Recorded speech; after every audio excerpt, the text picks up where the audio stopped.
यति बेला चाहिँ म अर्गानिक कफीको नर्सरीमा छु।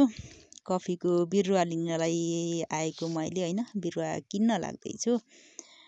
अनि यहाँ चाहिँ एउटा फलिसकेको कफी रहेछ के, ठुलो बोट रहेछ।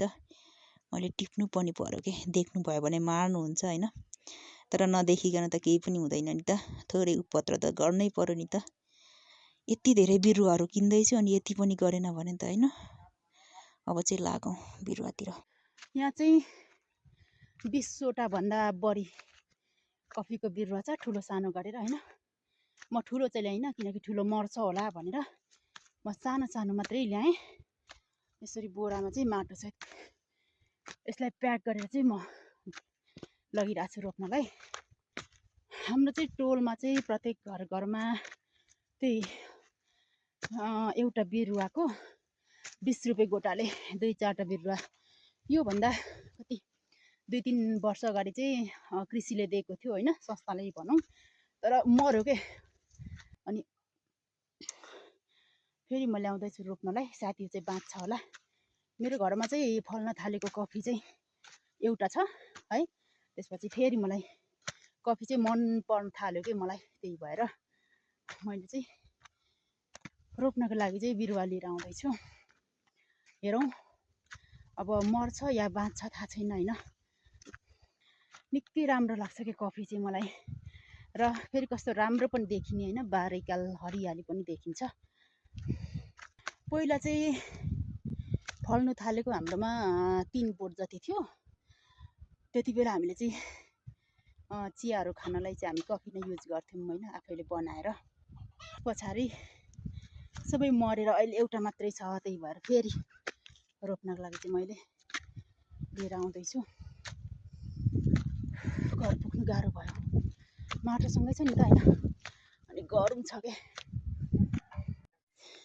ल, आजको लागि मेरो बिरुवा रेडी, अब रोप्ने ठाउँ तयार हुन्छ। यस्तो ठाउँमा रोप्नु परेको छ, तर कफीको लागि चाहिँ एकदमै राम्रो ठाउँ छ है। कफी चाहिँ मजाले हुन्छ यहाँ। हामी चाहिँ यहाँ चाहिँ पहिला करेला रोप्थ्यो कि हैन, अनि करेला चाहिँ फेरि मैले नै मासेको हो कि। करेला भएपछि कति धेरै मुसा लाग्ने है, अनि घर खन्ने, भित्रभित्र पुवाल पार्ने भएर चाहिँ मलाई चाहिँ ठिक लागेन। अनि करेला चाहिँ मास्दिएको, मम्मीले चाहिँ करेला मासेकोले चाहिँ धेरै गाली पनि गर्नुभएको थियो, कराउनु भएको थियो हैन। गाउँको जो मान्छे आउँदा नि यसले करेला मास्दिएर सबै जरै उखालेर फालिदियो भनेर सबैलाई सुनाउनुहुन्थ्यो।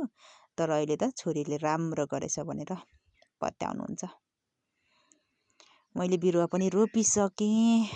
मैले 30वटा भन्दा बेसी बिरुवा ल्याएको छु, यसरी नै रोप्ने हो। अनि यहाँ चाहिँ मल्चिङ चाहिँ अब प्लास्टिकले होइन, सल्लाको पातले गरिदिने हो। आज रोप्ने अनि भोलि सल्लाको पात ल्याएर टक्क मल्चिङ गरेपछि झार आउँदैन नि त। कफीको लागि त कति हो है, एकदमै राम्रो ठाउँ छ, राम्रोसँग फल्छ। अनि यो ठाउँमा चाहिँ आजसम्म केही पनि खेती लागेको थिएन, त्यही करेलाहरू हैन, सिमीहरू, चुचे करेलाहरू रोप्ने गर्नुहुन्थ्यो बुवा मम्मीले। यसपालि मैले चाहिँ कफी लगाइदिउँ न हौ भनेर, के को बाबाले त मनै पराउनुहुन्न कफी त हैन, रुख त। चिया त सबैलाई मनपर्छ, कफी त।